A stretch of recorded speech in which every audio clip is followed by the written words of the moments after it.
अब हो गया, जल्दी खाली करो कैफे, नए ओनर भी आते ही होंगे। बस हो गया। वो क्या है ना, ये कैफे मेरे बिल्कुल घर जैसा है, इसलिए इसे छोड़ के जा नहीं पा रही हूँ। बस बस, ये इमोशनल ड्रामा बंद करो। इतना ही प्यारा था कैफे तो बिकने क्यों दिया इसे? नीलाम हो चुका है ये। अब क्या हो रहा है यहाँ पे? अब क्यों चिल्ला रहे हो इन पे? सर ये औरत जा ही नहीं रही है, मैंने इसे कई बार बोला।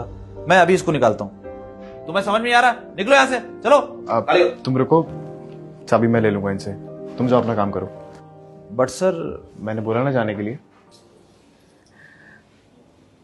कोई बात नहीं बेटा, मुझे देर हो गई। वो क्या है ना, इस जगह को मैंने अपने हाथों से बनाया है और सालों से इस कैफे को चलाती आ रही हूँ। इस जगह से मेरी बहुत सारी यादें, बहुत सारे किस्से जुड़े हुए हैं, इसीलिए एकदम से इसे छोड़ के जाने का मन नहीं कर रहा। कोई बात नहीं, ये चाबी ले लो तुम। मुझे लगता है कि चाबी इस कैफे के असली ओनर के पास ही रहनी चाहिए, और आप ये ले लीजिए।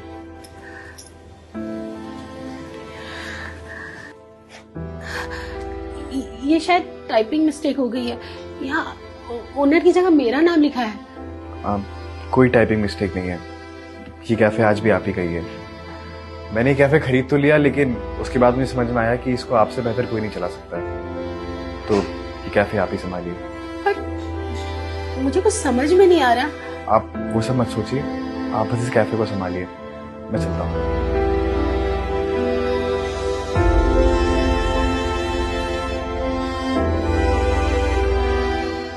अम्मा, कुछ खाने को मिल जाएगा? 2 दिन से कुछ भी नहीं खाया, बहुत भूख लगी है। तुम्हारा नाम क्या है और तुमने 2 दिन से खाना क्यों नहीं खाया? मेरा नाम कबीर है, मैं यही पास की बस्ती में रहता हूँ। कुछ मिला नहीं तो कुछ खाया भी नहीं। मैं जहाँ भी जाता हूँ सब मुझे भगा देते हैं, कहते हैं कि फिर आ गया भिखा दी। पर एक शर्त पे तुम्हें खाना मिल सकता है, एक काम करोगे? हाँ, मैं कर दूंगा। अच्छा 1 मिनट रुको, मैं भी आई। हाँ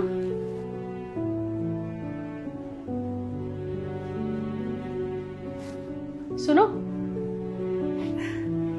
तुम्हें रोज इस किताब में से एक पन्ना इस कॉपी पे लिखना होगा। बोलो मंजूर है? रोज? हाँ रोज, और अगर किसी दिन नहीं लिखा तो फिर उस दिन खाना नहीं मिलेगा। ठीक है, एक ही पन्ना लिखना है ना, मैं रोज आ जाऊंगा। ठीक है, ये लो फिर लिखो।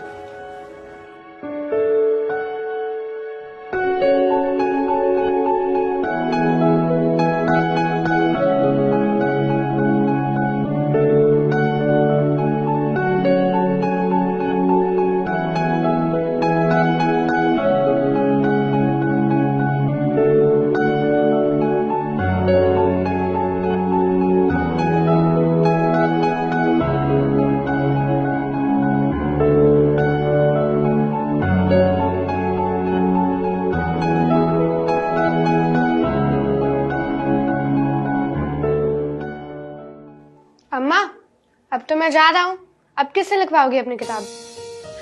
ज्यादा होशियारी करने की जरूरत नहीं है, और ये होशियारी अपनी पढ़ाई में दिखाना। तेरा सरकारी स्कूल में एडमिशन करवा दिया है, अब यहाँ आने की जरूरत नहीं है तुझे। वहां जाकर के मन लगा करके पढ़ाई करना। अरे अम्मा, चिंता मत करो, तुम विश्वास रखो, मैं एक दिन पढ़ लिख कर बहुत बड़ा आदमी बनूंगा। मुझे तुझ पर पूरा भरोसा है।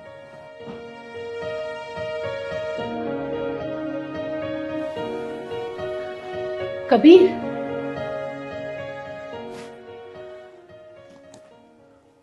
पहचान लिया आपने मुझे? कैसे नहीं पहचानूंगी, अपने बच्चे की तरह तेरा ध्यान रखा है, इन्हीं हाथों से खाना खिलाया है तुझे। तेरा स्पर्श कैसे भूल सकती हूँ? बोला था ना मैंने, एक दिन बहुत बड़ा आदमी बन के आऊंगा। तूने मुझे पहले क्यों नहीं बताया? मुझे पता था, अगर ये बात मैं आपको पहले बोल देता तो आप मेरी मदद कभी नहीं लेती। तूने इस कैफे को खरीद के जो मुझ पे एहसान किया है ना, वो मैं कभी नहीं भूल पाऊंगी। मैंने कोई एहसान नहीं किया अम्मा, आपने एहसान किया है मुझ पे।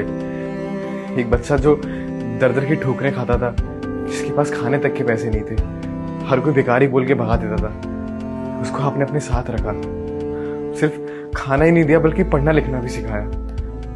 आज मैं जो कुछ भी हूँ, ये कैफे खरीद पाया हूँ, सिर्फ आपकी वजह से हूँ। और जब सब कुछ आप ही की वजह से, तो वापस तो करना पड़ेगा ना। आप तो बिल्कुल परेशान मत होना अम्मा, मैं वापस आ गया हूँ।